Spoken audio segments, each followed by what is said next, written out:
პირებები და საარჩევნო გარემო რა დარღვევებზე საუბრობს ოპოზიცია და რატომ ადანაშაულებს ის მმართველ გუნდს რეაგირების დაგვიანებაში. რაზე მიანიშნებს საქართველოში ამერიკის ელჩის განცხადება მიმდინარე საარჩევნო პროცესებზე. ქართული ოცნება კვლავ მოსაუბრენ პროვოკაციებზე საუბრობს და პარტიებისგან მშვიდობის მემორანდუმზე ხელის მოწერას ითხოვს. რაც შეცვლის დოკუმენტი, რომელსაც იურიდიული ძალა არ გააჩნია. დღეს დებატები გადაცემაში ბარიერი. გადაცემა ბარიერი მე მისი წამყვანი მაია მამულაშვილი ვარ. ჩვენ ვუსწრებთ ისეთ ქვეყნებს, როგორიცაა ბელგია, ირლანდია, საფრანგეთი, რაც ქმნის იმის საფუძველს, რომ ეკონომიკა სწრაფად გაიზარდოს. ყოფილი პრემიერ-მინისტრი ბიძინა ივანიშვილი ქვეყანაში სოციალური მდგომარეობის გაუმჯობესებასა და უმუშევრობის შემცირებაზე საუბრობს. რა ხდება დღეს რეალურად ქვეყანაში? გავუსწარით თუ არა ევროპის ქვეყნებს ეკონომიკის განვითარებით, სოციალური პრობლემები თუ მოგვარებულია, მაშინ რა სჭირდება ხალხს და რის გაკეთებას პირდებიან მათ მაჟორიტარი დეპუტატობის კანდიდატები? ამ თემაზე ვისაუბრებთ ჩვენ პირველ ბლოკში. წარმოგიდგენთ გლდანის მეოცე საარჩევნო ოლქის მაჟორიტარი დეპუტატობის კანდიდატებს კობა კობალაძე, ქართული ოცნება, დემოკრატიული საქართველო, ალიკო ჩაფიჩაძე, ერთიანი ნაციონალური მოძრაობიდან და ნანო ტოხვაძე, ბლოკი პაატა ბურჭულაძე, სახელმწიფო ხალხისთვის. მოგესალმებით, მადლობა გადაცემაში მონაწილეობისთვის. აქვე ტელემაყურებელს ვეტყვი, რომ ჩვენ რა თქმა უნდა ყველა პოლიტიკური პარტიის წარმომადგენელს დავურეკეთ და მოვიწვეთ ეს გადაცემაში, თუმცა მათმა ნაწილმა გარკვეული მიზეზების გამო უარი განაცხადა გადაცემაში მონაწილეობისგან, თავი შეიკავა, ნაწილმა ჯანმრთელობის გამო ვერ მოახერხა მოსვლა და ნაწილს არ ჰყავს ამ კონკრეტულ საარჩევნო ოლქში წარდგენილი კანდიდატები. ამიტომ სწორედ თქვენთან დავიწყებ საუბარს. მადლობა კიდევ ერთხელ მობრძანებისთვის. ბატონ კობა, თქვენ მმართველი გუნდის წარმომადგენელი ბრძანდებით, ამიტომ მინდა პირველი შეკითხვა თქვენ დაგისვათ, რატომ კონკრეტულად გლდანის მეოცე საარჩევნო ოლქი თქვენ კარგად იცნობთ ამ ოლქს და იცით ზუსტად რა სჭირდება მოსახლეობას? რა თქმა უნდა, მე მოგახსენებთ პირველ რიგში მოგესალმებით. დღევანდელი დღე ცოტა ჩვენთვის მძიმე დღეა, იმიტომ რომ დღეს შესრულდა 23 წელი იმ ტრაგედიიდან, რომელიც მოხდა ბაბუშერის აეროპორტში და 93 ქართველი მეომარი, ქართველი ახალგაზრდა, რომელიც შემართებული იყო ქვეყნისთვის საბრძოლველად, ტრაგიკული შემთხვევის და გამო დაიღუპნენ. მე უსამძიმრებ მათ ახლობლებს, მშობლებს, თანამებრძოლებს და უმთავრესად ჩვენ ქვეყანას და ჩვენ სამშობლოს. ეს ერთი, მეორე. რაც არის ძირითადი, რატომ მე და რატომ ასე შემდეგ. წელიწად ნახევრის განმავლობაში მე წარმოვადგენდი ავჭალის მოსახლეობის ინტერესებს და ვიცავდი ამ ინტერესებს თბილისის საკრებულოში. წელიწად ნახევრის განმავლობაში ის პრობლემატიკა, რომელიც იყო ხელშემხები ჩვენთან და რეალურად ფლობდით ამ სიტუაციას, იმიტომ რომ წელიწად ნახევრის განმავლობაში ჩვენ მარტო პირადად მე ბიუროში შევხვდი 5000-ზე მეტ მოქალაქეს ამ რაიონისას, პირადად მე და პირადად ჩვენმა ბიურომ აღძრა მრავალი ათასი შუამდგომლობა, ჩემო ბატონებო, უშუალოდ პირადად ჩვენი ჩართულობით და მოძრაობით. რა საკითხებთან დაკავშირებით იყო? ძირითადი პრობლემატიკა რაც არის, ეს მემკვიდრეობით გადმოგვეცა და გვერგო, ეს პრობლემატიკა არის ის, რომ ძირითადი ინტერესი და ხედვა იყო მიმართული ცენტრალურ რაიონების ფასადების კეთებაზე და არა ძირეულ რეალურ ქმედებებზე რაიონებში და ქალაქის პერიფერიებში, არამედ სატრანსპორტო უზრუნველყოფა, ეს არის პრობლემატიკა. პრობლემატიკა არის ინფრასტრუქტურული პროექტები, წყალსაკანალიზაციო სისტემის ფაქტობრივად არ არსებობა, იმიტომ რომ ბევრი შემოერთებული რაიონებია, რომელიც არ ითვალისწინდება და არ არის გათვალისწინებული ჯორჯიან უოთერ პაუერის ხელშეკრულებაში. პლუს ამას ავარიული შენობები, აბსოლუტურად გაუმართავი ინფრასტრუქტურა, საკმაოდ ბევრი კორპუსები, რომლებიც კაპიტალურ რემონტს საჭიროებდნენ და გაუსაზღვრისი იყო მასში მოსახლეობის ცხოვრება. ამავე დროს გაყიდული ბაგა-ბაღები, საბავშვო ბაღი, როდესაც გადაწყვიტა წინა ხელისუფლებამ, რომ საბავშვო ბაღი ეს იყო შემადგენელი, რომელიც არ სჭირდებოდა ეთყობა ჩვენ თქვენ ყველას რაც ჩამოვთვალთ ამ პრობლემების მოგვარებას პირდებით, ამ პრობლემების მოგვარებას კი არ პირდებით, ამ პრობლემების მოგვარების და გადაწყვეტის მიმართულებით უკვე გადადგმულია ქმედითი ნაბიჯები, ჩემო ბატონებო, ეს არ იყო ის ვალდებულება, ეს დაწყებულია თქვენი საკრებულოში ყოფნის პერიოდში. კი ბატონო, კარგით, მოგცემთ აუცილებლად კიდევ რა თქმა უნდა სიტყვას ამ ბევრი დრო გვაქვს, მე მინდა ბატონ ალეკოსთან გადავიდე. ნაციონალური მოძრაობა რას ფიქრობს? თქვენ რა დაინახეთ ამ მუშაობთან აქტიური შეხვედრები უკვე დაწყებული და რა დაინახეთ, რა პრობლემები აწუხებს ამ ხალხს ადგილობრივ მოსახლეობას? ადგილობრივ პირველ რიგში მოგესალმებით, მივესალმებით ტელემოყურებელს. ადგილობრივ მოსახლეობას აწუხებს როგორც სოციალური პრობლემები, ასევე ინფრასტრუქტურული პრობლემები.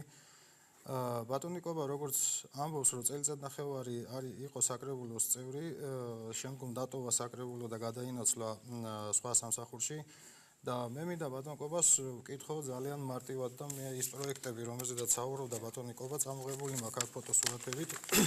რომელზეც საუბრობდა, რომ უკვე დაწყებულიაო, რომელიც დაწყებულია, მაგრამ მე ვეთქვი ბატონ კობას, რომ ეს პროექტები იყო ჩვენს დროს ნაციონალური მოძრაობის ხელისუფლებაში ყოფნის პერიოდში. მინდა მათ შორის სურათი გადავწე ბატონო კობა, თუ გეცნობათ ეს ტერიტორია, თუ არის თქვენთვის ნაცნობი ტერიტორია.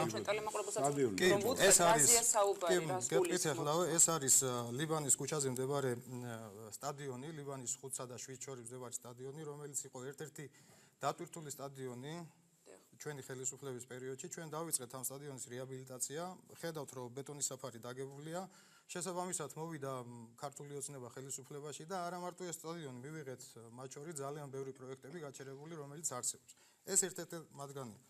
ეხლა მე თქვენ მოგაწვით ფოტოს, რომელიც არის კენი თუ კი ბატონო, ქართული ოცნების წარმომადგენელსაც კი ბატონო. ეს არის შეჩერებული რკინიგზის პროექტი, სადაც ხედავთ, რომ 80% სამუშაოების დასრულებულია. ეს მდებარეობს მდინარე მტკვრის ნაპირას, ბაღნარის ქუჩის ახლოს, რომელიც ხელისუფლებაში მოსვლის შემდგომ ქართულმა ოცნებამ 2012 წელს ფაქტიურად შეაჩერა და დღემდე ფიქრობს ეს პროექტი რამდენად სიკეთის მომტანია ქალაქისთვის. მე მინდა გითხრათ, რომ ეს პროექტი ძალიან მნიშვნელოვანია, სასიცოცხლოდ მნიშვნელოვანია ქალაქისთვის, რადგან ქალაქში პიკის საათის პერიოდში ფაქტიურად მანქანით მოძრაობა, ავტოტრანსპორტით მოძრაობა არის შეუძლებელი. ესევე მინდა ბატონ კობას მივაწოდო ერთი ფოტო სურათი. კი.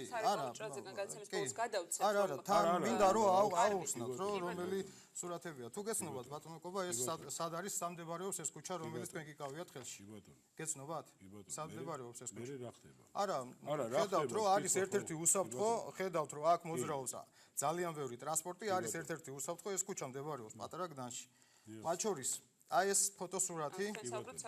კი, საგზაო ინფრასტრუქტურაზე. აი ეს მდებარეობს ბიჭვინთის ქუჩა, კი ბატონო, ბიჭვინთის ქუჩა, რომელიც მარტის თვეში დაიწყეთ, ანუ ამ ხელისუფლებამ დაიწყო მარტის აპრილის თვე იყო, დაიწყო, ჩვეულებრივად ჩაყარა აქ მილები და შესაბამისად გავაგრძელებთ.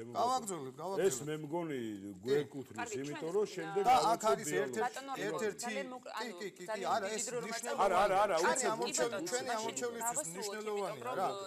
აქვე მაქვს მე სურათი, რომელიც მდებარეობს ეს სტადიონი, თუ გეცნობათ ბატონო კობა. კი ბატონო, ეს პატარა გდანში. არ არის პატარა გდანი. ეს არის გდანის ხევში, ეს არის მე-6 აშორის მდებარე სტადიონი, შენებარი სტადიონი, რომელიც 2014 წლის გაზაფხულზე დაიწყო ამის მშენებლობა და დღესაც ხედავთ, რომ ამ მდგომარეობაშია. ფაქტიურად ქართული ოცნების მოსვლის ხელისუფლებაში როცა მოვიდა ქართული ოცნება, ხედავთ, რომ რამდენი შეჩერებული პროექტია და ეს არის ის ნაწილი იმ პროექტების, რომელიც მე შემიძლია. კი, ეს არის, ესეც არის ის ერთ-ერთი მათგანი, ეს არის იმ თქვენ აპირებთ ამ შეჩერებული პროექტების გაგრძელებას. ჩვენ ვაპირებთ ამ შეჩერებული პროექტების გაგრძელებას. ეს ის ბიჭვინთის ქუჩა. კი, ბიჭვინთის ქუჩა. კი, ეს არის ის პროექტები, რომელიც ამ ხელისუფლებამ როგორც კი მოვიდა, ეგრევე შეაჩერა ფაქტურად ნაწილი შეჩერებულია, ნაწილი ძალიან ცუდ მდგომარეობაშია და ჩვენ როგორც კი ხელისუფლებაში დავბრუნდებით აუცილებლად 8 ოქტომბრის არჩევნების შემდგომ ჩვენ ამ შეჩერებულ პროექტებს გავაგრძელებთ, მივიყვანთ ყველას ბოლომდე და შევქმნით სამუშაო ადგილებს და შევქმნით ისე პირობებს, რომ მოსახლეობამ ეს თავის თავზე კარგით, მადლობა, აუცილებლად მოგცემთ ბატონ კობა რეპლიკის საშუალებას, რომ გავცეთ პასუხი ამ პროექტებთან დაკავშირებით. კი ბატონო, აუცილებლად მოგცემთ კი ბატონო ამის საშუალებას, უბრალოდ ნანოს მინდა ვკითხო, ფოტომასალებით მოვიდა ხა ნაციონალური მოძრაობის წარმომადგენელი ჩვენთან სტუდიაში და კონკრეტული მაგალითები და პროექტები მოიტანა. თქვენ რას ფიქრობთ, ეს არის ის პრობლემის ნაწილი თუ მხოლოდ ის პრობლემები, რაც გლდანის მე-20 საარჩევნო ოლქის მოსახლეობას აწუხებს, თუ თქვენთან კიდევ სხვა დეტალებზე საუბრობენ, მათ შორის სოციალური პრობლემებიც ახსენა, ამასაც აუცილებლად უნდა შევეხოთ. მოგესალმებით, მივესალმებით ჩვენს მაყურებელს. პირველ რიგში რაც მინდა აღვნიშნო, ეს არის საუკეთესო საშუალება, რომ ჩვენ მეოცე ოლქის ამორჩეველს და ზოგადად მოქალაქეებს გავაცნოთ ჩვენი სამოქმედო გეგმები. ნაციონალური მოძრაობისგან განსხვავებით დასურათხატებული ფაქტებით არ მოვსულ ვარ. პრინციპში საჭიროება არ ჩამითვლია რომ იყო ამისი, იმიტომ რომ ჩვენ ყველას წინა საარჩევნო მარათონში გვაქვს აუცილებლობა რომ მაქსიმალურად ინტენსივობით გავეცნოთ თვითონ მოსახლეობას იმ ადგილობრივ და ლოკალურ პრობლემებს. მაგრამ მიუხედავად იმისა, რომ რიგი პროექტები, რომელიც ბატონმა კობამ ახსენა, რომ თითქოს დაწყებულია და თუნდაც ინფრასტრუქტურის კუთხით არის ნაწილი მოსახლეობის, რომელსაც საერთოდ არ უგრძნია პროექტების ან თუნდაც რაიმე ქმედითი ნაბიჯების გადადგმა დღევანდელი ხელისუფლების მხრიდან.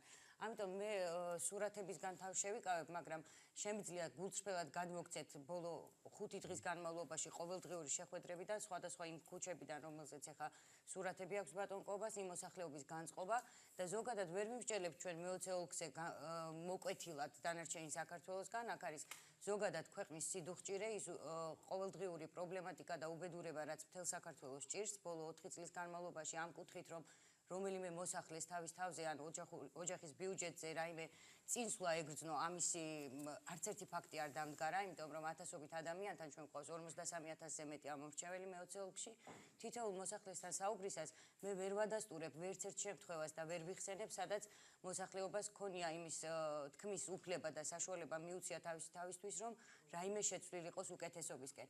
ასევე მე მინდა დავამატო ბატონმა კობამ სწორედ აღნიშნა, რომ წელიწადნახევრის წინ, ანუ 2014 წლის თვითმმართველობის არჩევნებზე, რა თქმა უნდა, მას პირადი პასუხისმგებლობით და იმ წინა საარჩევნო კამპანიის ფარგლებში, როგორც ამიხსნეს და მითხრეს ჩვენმა მეოცე ოლქის მოსახლეობამ, გაუწია პირადად დაპირება, რომ უწერის ქუჩაზე, რომელიც არის ყოფილი ტრამვაის პარკი და ეგრეთ წოდებული თუნდაც პროფის შენობის მოსახლეობა, რომელიც ასევე არ არის ჯერჯერობით არც ერთი ქმედითი ნაბიჯი გადადგმული ბიჭვინთის ქუჩის მოსახლეობასთან მე თვითონაც მქონდა შეხვედრა და ისინი ითხოვენ, რომ ნებისმიერი ტელევიზია დაინტერესდეს მათი ბედით.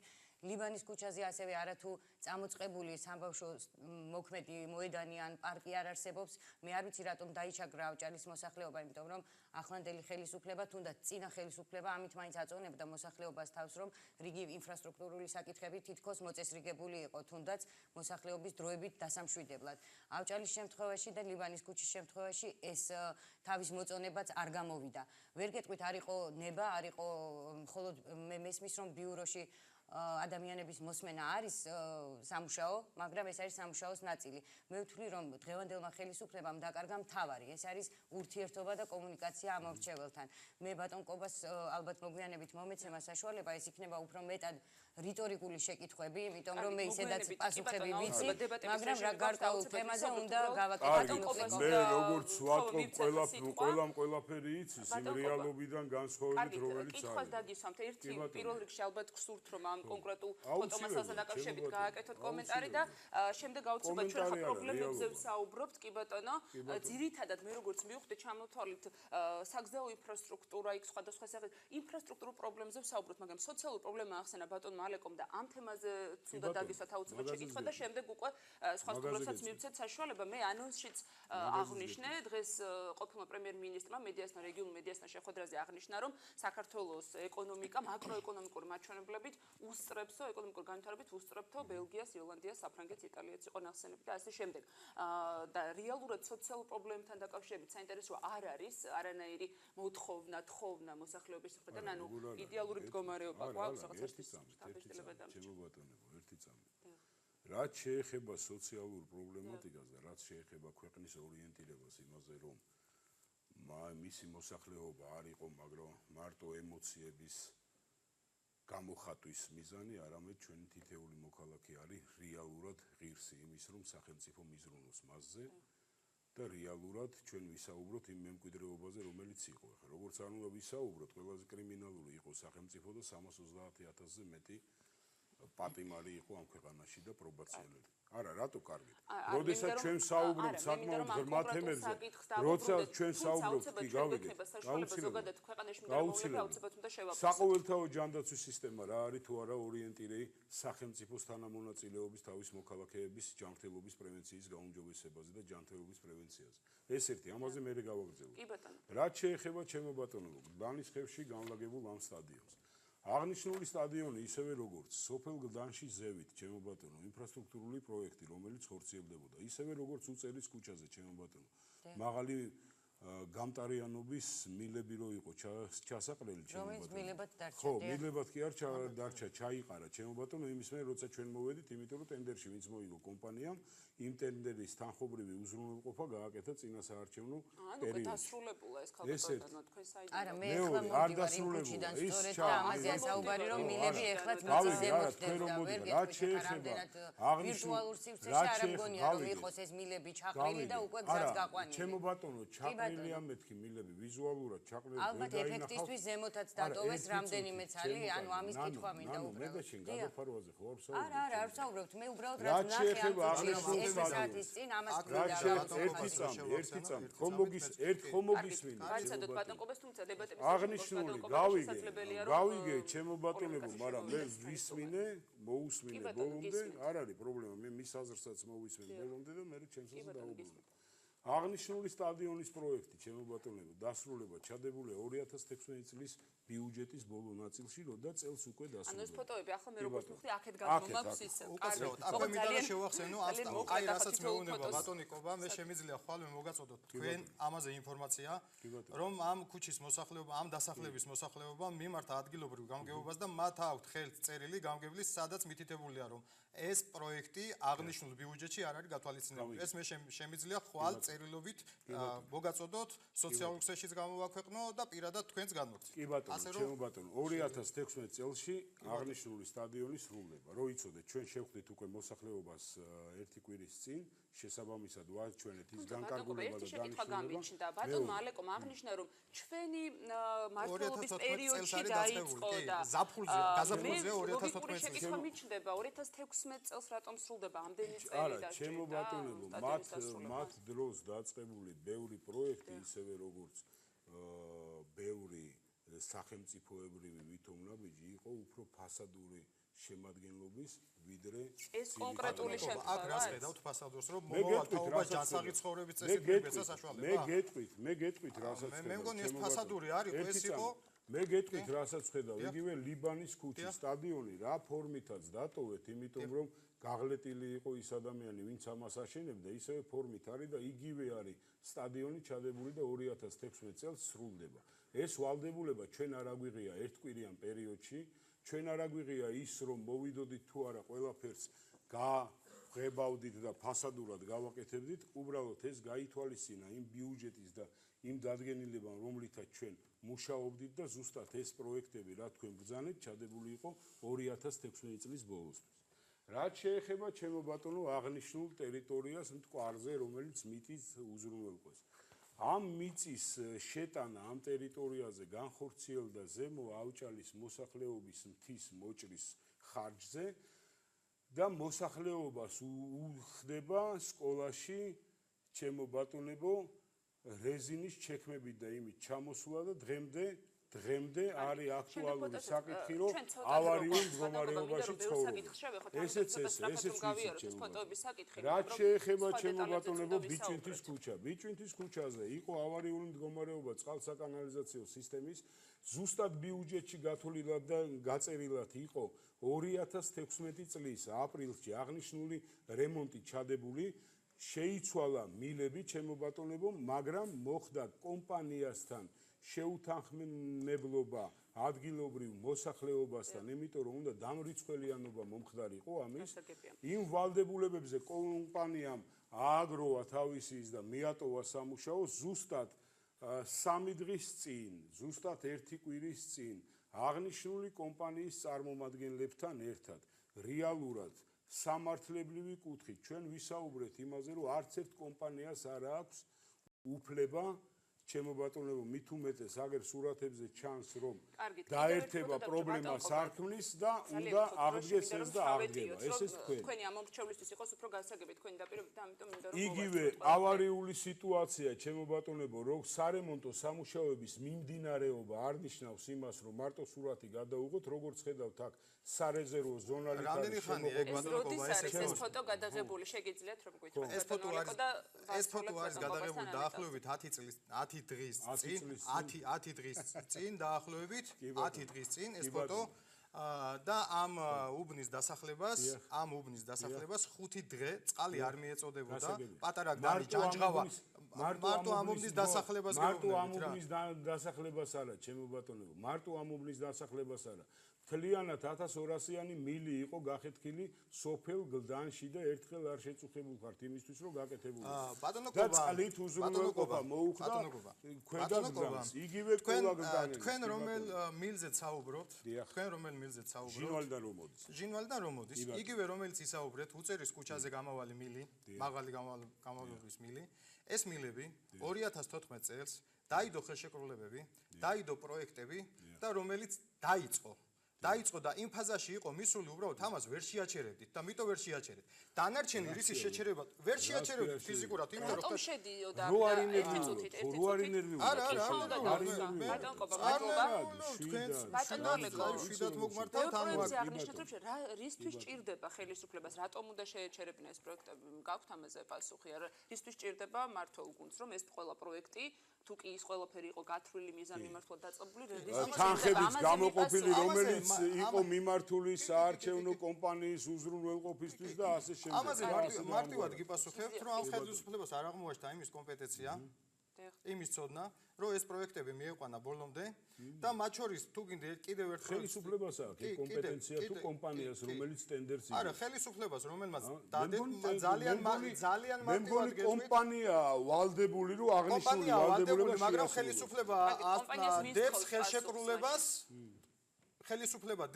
ხელშეკრულებას კომპანიასთან და უდებს მათ შორის ვალდებულებას რა პერიოდში უნდა შეასრულოს სამუშაოები. მათ შორის დაგესახელებთ ერთ ხიდს, რომელიც არის ეგრეთ წოდებული ზაგესის ხიდი, რომელიც არის 2 წელიწადია უკვე დაკეტილი.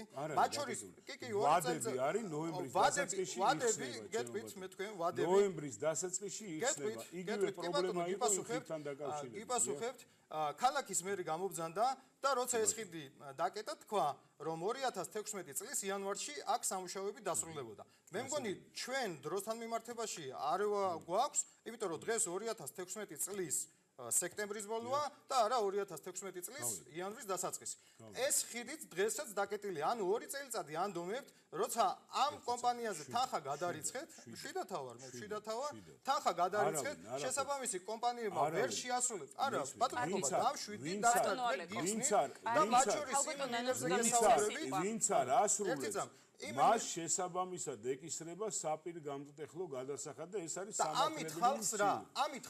ეს არის სამართლებრივი სივრცე. ჩვენ შვებას ვერ ვაძლევთ. არა, რა თქმა უნდა, ვერ ვაძლევთ და შესაბამისი პროექტები დღემდე თქვენ მეუბნებით, რომ ეს პროექტები, რომელიც მე მოგიტანეთ, 2 წლის წინ დაწყებული პროექტები არ გეყოთ თქვენ 2 წელიწადი. კი 2000 ეს არის 2000 ეს არის თქვენ დრო 2014 წლის გაზაფხულზე დაწყებული პროექტი. კიდევ ვამბობთ, რომ დროის არევა გვაქვს მეთქი. 2014 წლის გაზაფხულზე დაწყებული პროექტები, რომელიც დღემდე ვერ მიიყვანეთ. 2 წელიწადი არ გეყოთ ელემენტარულად სპორტული მოედნის მოსაწყობად. მესაუბრებით თქვენ იმ მილებზე, რომელიც არის აიღო ვალდებულება. იქნებ თქვენთან ერთად ეს ვალდებულება თქვენ უნდა მოგეკითხათ, როცა თქვენ შეგვედით ადგილობრივ თვითმმართველობაში და გეზრუნათ ამ პრობლემების მოგვარებაზე, მაგრამ ნაცვლად ამისა ბატონო გობა, ეს ხელისუფლება გადასულია პრემია დანამატების გაცემაზე და საერთოდ არ ზრუნავს ხალხის პრობლემების მოგვარებას.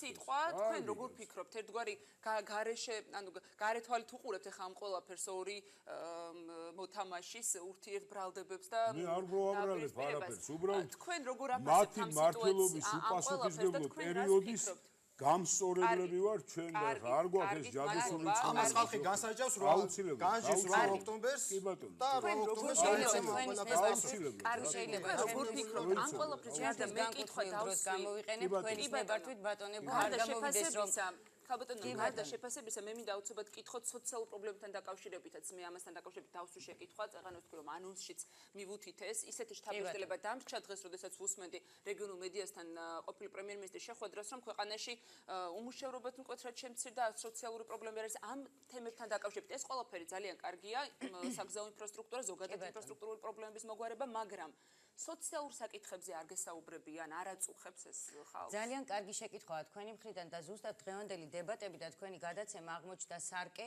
იმ რეალობის, რაც ქართულ საზოგადოებას ბოლო წლების განმავლობაში რისი ყურებაც უწევს. სწორედ აქ არის იმ ორი ძალის წარმომადგენელი, ქართული ოცნება ერთის მხრივ და მეორეს მხრივ ნაციონალური მოძრაობა, რომლის ამჯერადაც დღევანდელ ეთერშიც მე შორიდან ყურება მიწევს, მაგრამ ბატონებო, ძალიან უნდა დაგწყვიტოთ გული, თქვენი პაექრობის, დაპირისპირების და ურთიერთ შელაპარაკებების და ბოღმის შედეგად საზოგადოება ვერ ხედავს ვერცერთ სიკეთეს, რაც შეიძლებოდა თუნდაც სოციალურ სფეროში გაკეთებულიყო. აბსოლუტურად მშვიდად შემიძლია გითხრათ, რომ ჩვენ საზოგადოებას პაატა ბურჭულაძე სახელმწიფო ხალხისთვის და ეს გაერთიანებული ოპოზიცია, რომელიც არის ჯანსაღი ოპოზიცია და სწორედ სოციალურ პრობლემატიკაზე, სწორედ უკეთეს ჯანდაცვაზე, ვიდრე დღეს გვაქვს, უკეთეს განათლების სისტემაზე, უფრო სამართლიან სასამართლოზე, რომელიც არასოდეს არ დასრულდა ეს რეფორმები, სწორედ ამისკენ მიყვავს მოსახლეობა და ამ ორიენტირებს გვინდა რომ ვაზიაროთ და ავუხსნათ ის ძირითადი ქმედითი ნაბიჯები და სწორედ ის დაინერგოს ყოველდღიურობაში და მათი ცხოვრების გზა გახდეს ბევრად უკეთესი. რეალურად ჩვენ გვაყურებინებდნენ, რომ წინა 9 წლის ხელისუფლების ლანძღვაში გავიდა მომდევნო 4 წელიწადი და დღევანდელი გადაცემაც სწორედ გადის მთელი საეთერო დრო იმაში, რომ ერთმანეთს უმტკიცებს და უპირისპირდება ორი ძალა.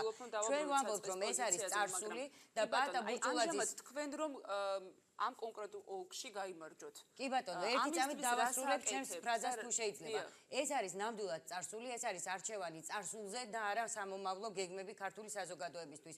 დრო არის დავასრულოთ ეს დაპირისპირება, რაც ამ ორ ძალას შორის იყო. გადავუხადოთ დიდი მადლობა ორივე გუნდს, ქართულ ოცნებას და ნაციონალურ მოძრაობას, მით უმეტეს, რომელიც კიდევ უფრო ღრმა წარსულია. ანუ რეალურად ცუდსა და უარეს შორის არჩევას დღევანდელ საზოგადოებას ვეღარ შევთავაზებთ. უნდა იყოს სწორედ სოციალურ პრობლემატიკაზე საუბარი. სხვათა შორის ბატონ პაატა ბურჭულაძის გამოცვლა, რომ სოციალური სიდუხჭირე და ფონი იმდენად სავალალოა დღევანდელ საქართველოში. ნამდვილად ამაზე უნდა ვსაუბრობდეთ ჩვენ. ანუ საკრებულო რადგან პროგრამა რას ითვალისწინებს? კი ბატონო, და რატომ გეკითხებით? საკრებულოში კიდევ სხვა, ეს არის პარლამენტში უნდა მიხვდეთ თქვენ ხა საპარლამენტო მანდატისთვის მიდის ბრძოლა ამ შემთხვევაში. პირდაპირ თქვენ ასე არ შეგიძლიათ უშუალოდ როგორ საკრებულო შემთხვევაში არის შესაძლებელი. მე მაქვს მეორე შეკითხვა, ის როდესაც ადამიანები დაკავდნენ და ავჭალის მოსახლეობის უმრავლესობის მიერ არჩეული იქნა წარმომადგენელი საკრებულოში. ძალიან ბევრი საკითხი, რომელიც ეხლა ჩამოითვალა, ეს არ არის სრული ნუსხა და ნუ გექნებათ იმის ილუზია, რომ ეს 3-4 ქუჩით შემოიფარგლება 43500-ზე მეტი ადამიანის სატკივარი. სოციალურ სიდუხჭირეს რაც შეეხება, ჩვენი პროგრამით სწორედ ეს არის ნომერ პირველი ამოცანა, რომ სახელმწიფო უნდა იყოს ხალხისთვის და არა იმ ჩინოვნიკებისთვის, რომლებიც ამ წარსულიდან ეს არის 450,000 ადამიანი, რომელიც აბსოლუტურად აბსურდული დათვლის სისტემით სოციალურ დახმარებაზე კი ბატონო, პაატა ბურჭულაძის გამოსვლა, რომ სინამდვილეში ჩვენი მოსახლეობის ორჯერ მეტი რაოდენობა საჭიროებს სახელმწიფოსგან შემწეობას და ამ მინიმუმს განხადეს თითქოს ისეთ თემად, რომ ვერ გაიგეს რაზე იყო საუბარი. განმარტებას არ ვიძლევი, მე ვამბობ იმ პროგრამულ პირველად საჭიროებას, რაც ჩვენ საზოგადოებას აქვს. ის არის გამოძახილი დღევანდელი ჩვენი მოქალაქეების და არა მარტო მეოცე ოლქის. სოციალურ პრობლემატიკაზეა სწორედ მიბმული ის, რომ დაუშვათ მოქალაქე, რომელიც დღეს ჩემს ოფისში იმყოფებოდა და მოგმართა თხოვნით, რომ შემეძინა მეორე შვილი და ამის გამო შემიწყვიტეს სოციალური დახმარება მომდევნო 2 თვით. წარმოგიდგენიათ, ჩვენ ცხოვრობთ ქვეყანაში, სადაც ურთიერთობა მოსახლეობასა და მის წარმომადგენლებს შორის იმდენად გამწყდარია ეს ძაფი, რომ რეალურად ვერ ხედავენ იმ საჭიროებებს, რაც დახმარების გარდა ერთი შეკითხვა კიდევ და ბატონ კობასთან გადავდივარ. აი კონკრეტულად მეოცე საარჩევნო ოლქის, გლდანის მეოცე საარჩევნო ოლქის მოსახლეობას დასაქმებასთან დაკავშირებით თუ გაქვთ კონკრეტული დაპირებები და შეთავაზებები ამ სოციალურ დახმარება გავიგეთ. კონკრეტულად დასაქმების ჩემთან გაქვთ ეს შეკითხვა, ძალიან მიხარია რომ ისევ ჩემთან გადმოხვედით, იმიტომ რომ რაღაც ისე მოხდა არ მინდა ამ შეპირისპირებების შედეგად საუბარი გამოგვივიდეს, იმიტომ რომ თქვენი ამორჩეველი გიყურებთ და მე მინდა რომ დავეხმაროთ ჩვენი გადაცემის. არა, ეს არის მუდმივი კამათი, რომელიც გადაიზარდა. ამიტომ გისმენთ. კი ბატონო, მე არ გიშლით თქვენ. კი ბატონო, მე ეხლა გადავდივართ სოციალური თემებიდან ეკონომიკურ სამდრო სასიცოცხლო არავითარ შემთხვევაში, მაგრამ საზოგადოება დაღლილია დავაში იბადება ჭეშმარიტება. ჭეშმარიტება დაიბადება მაშინ, როდესაც მოსახლეობის დასვენებისთვის ძალიან გთხოვთ, შემოკარგეთ. თქვენ არ გიწოდეთ დასვენებისთვის, თქვენ უკვე შესაძლებლობის ფარგლებში ის პოტენციალი თქვენ მაგებს ჩანს. კი ბატონო, ამოწურულია ის პოტენციალი, რომელიც ერთი მთავრობის შემთხვევაშიც და მეორე მთავრობის შემთხვევაშიც უკვე ნახა მოსახლეობამ. ეხლა ჩვენ გვჭირდება ალტერნატიული ძალა ქართულ პოლიტიკაში და ვთვლით, რომ ნაციონალური მოძრაობის და ქართული ოცნების ურთიერთპაექრობები უნდა დასრულდეს და სწორედ სოციალური თემებიდან გამომდინარე და კიდევ ის, რომ ქვეყანა არც ერთი ნაბიჯით არ წასულა წინ ეკონომიკური ზრდის დასაქმებასთან დაკავშირებით გაქვთ თუ არა კონკრეტული თავისთავად დასაქმება, რასთან არის ასოცირებული დასაქმება? ყოველი ბიზნესი დაუშვათ, რომელიც ან ახალი ინვესტიცია, რომელიც ქვეყანაში უნდა შემოვიდეს, ეს არის პირდაპირ მასში სამართლიან სასამართლოსთან, რომლის რეფორმა არის ჩვენი ამოსავალი წერტილი. რა თქმა უნდა, ბიუჯეტის ფარგლებშიც კი, ამ წუთში ჩვენი ბიუჯეტი მოიცავს თუ სტრატეგიულად სწორად იქნება გადანაწილებული და ჩვენი პროგრამით სწორედ ამ გადანაწილებაზეა საუბარი, რომ ლოგიკას მიყვებოდეს ბიუჯეტი და არა პრემია დანამატებს 400 მილიონის სახით. ან თუნდაც იმ სამინისტროების შეუზღუდავი გაზულუქებით, რომლებიც იყო დადებული ერთ-ერთი საიტზე, რომ 32,000 ლარი. მე გეტყვით, შეგიძლიათ მოიპოვოთ დოკუმენტი, რომელიც არასამთავრობოებმაც გააჯაროვეს და იყო ასევე დოკუმენტი, სადაც 32,000 ლარი coffee breaks-ზე ქონდა გადახდილი ერთ-ერთ სამინისტროს. ჩვენ ამის ფუფუნება არ აგვაქვს, შემიძლია დაგიზუსტოთ და გადმოგცეთ ინფორმაცია, თუ არ ვცდებით, ეს იყო ფინანსთა სამინისტრო, თუ არ ვცდები, შეგვიძლია გადავამოწმოთ, ეს არის ოფიციალური დოკუმენტი, არც მონაჭორია, არც ჩემი მოგონილი. ამიტომ სწრაფი ეკონომიკური ზრდა პირდაპირ ბმაშია სამუშაო ადგილებთან. ბუნებრივია ის, რომ ჩვენ ერთ ადგილზე და სტაგნაციაში ვართ აბსოლუტურად ეკონომიკური განვითარების კუთხით, ამ პირობებში ქართული ოცნება თუნდაც მომდევნო 4 წლის განმავლობაში გავიგეთ, რომ წინა 4 წლის აყვავება არ მოხდა და ვერავინ იგრძნო გარდა ამ გუნდისა, მაგრამ მოსახლეობას არავით არის ზრდა და წინსვლა არ უგრძნია ჯერჯერობით. დროუნდა მივცეთ კიდევ ორ სტუმარს, ბატონ კობა, თქვენგან დავიწყებ. არა, თქვენგან უნდა გადმოვიდე ლოგიკურად, იმიტომ რომ ასე მოვყვებით.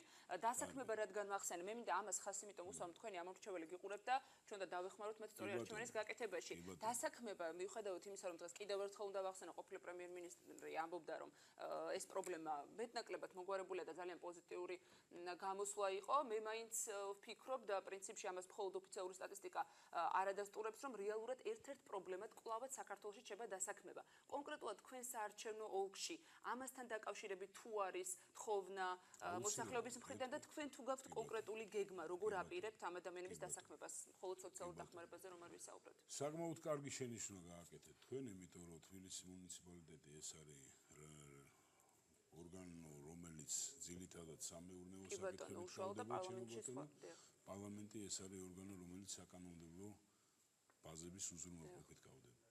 რაც რეალურია, როგორც ჩვენ არ უნდა ვისაუბროთ და როგორც არ უნდა გადმოვიტანოთ ეს იმის ცდილობაში, რომ ვიღაცას ეკვეთა და იმის იქით მზე აღარ ამოდის.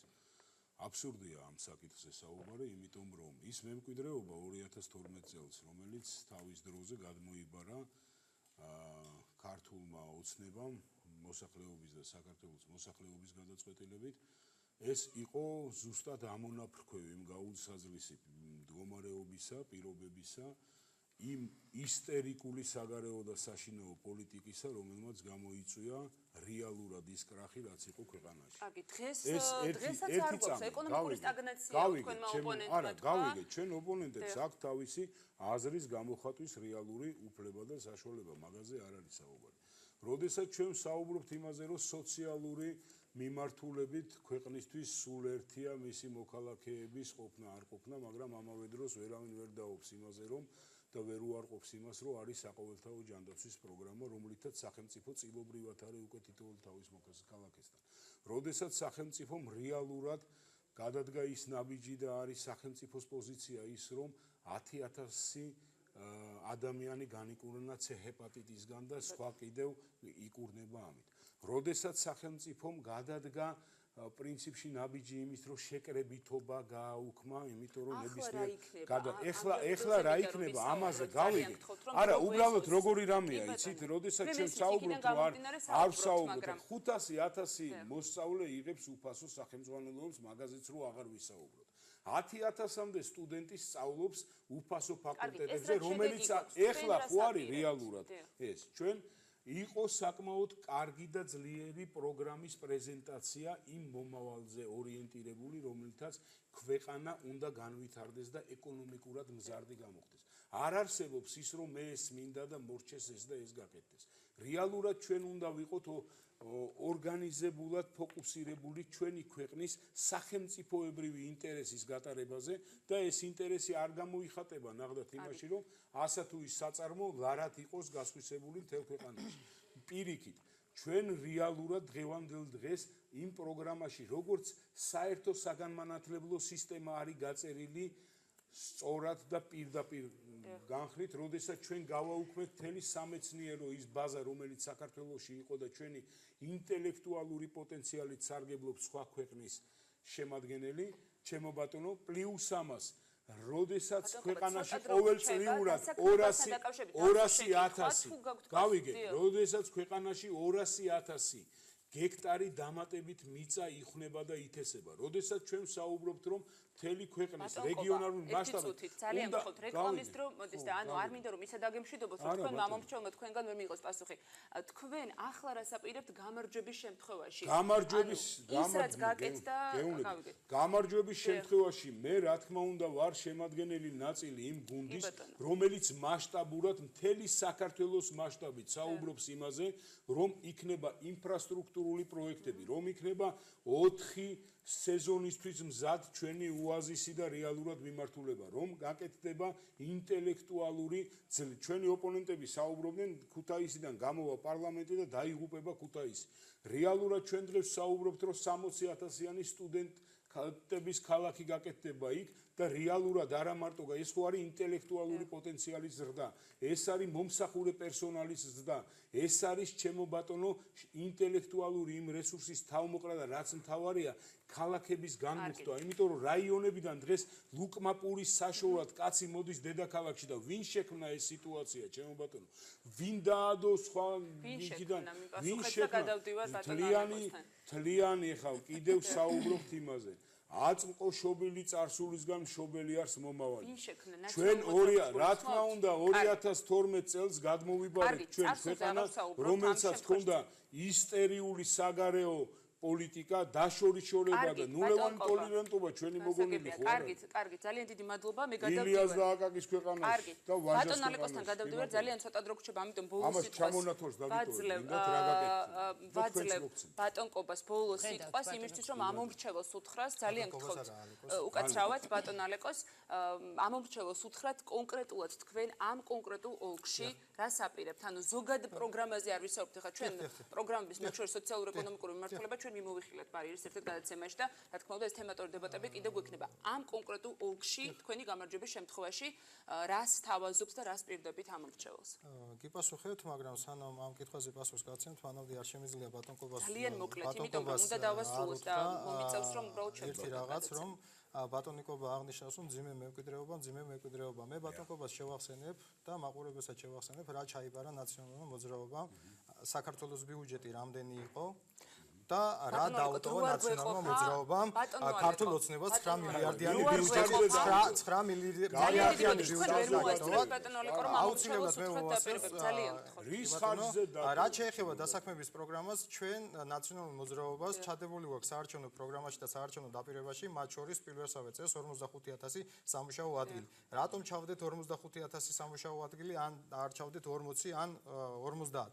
იმიტომ რომ ჩვენ კონკრეტული გეგმა გვაქვს იმ ინფრასტრუქტურული პროგრამებით, რითაც უნდა განვითარდეს ჩვენი ქვეყანა, უნდა წაიწიოს ქვეყანამ წინ, როგორ უნდა გაიზარდოს ეკონომიკა, როგორ განვითარდება ეკონომიკა და შესაბამისად ეკონომიკის განვითარებასთან ერთად ჩვენ მოსახლეობას მივცემთ დასაქმების საშუალებას. ეს 45,000 ადგილი შეიქმნება მთელი საქართველოს მასშტაბით და მათ შორის შეიქმნება ამ მე-20 ოლქის მაცხოვრებელი ადამიანებისთვის. მათ შორის არის ის ერთ-ერთი მნიშვნელოვანი პროექტი, რომელიც შეჩერებულია, ეს არის რკინიგზის პროექტი, სადაც უნდა გადმოსულიყო ავჭალის დასახელება დასახლებაში რკინიგზის სადგური და ადგილობრივი მოსახლეობა, ადგილობრივი მაცხოვრებლები აქ დასახლდებოდნენ და შემოვიდოდა ადგილობრივ მოსახლეობაში მეტი კეთილდღეობა და მეტი სიკეთე. კი ბატონო, ძალიან დიდი მადლობა ბატონო. ძალიან დიდი ბოდიშთან დავასრულოთ. მე მინდოდა თქვენთან ვესაუბრам. კობა ესესი არ არის ჩვენ შეგვეძლო.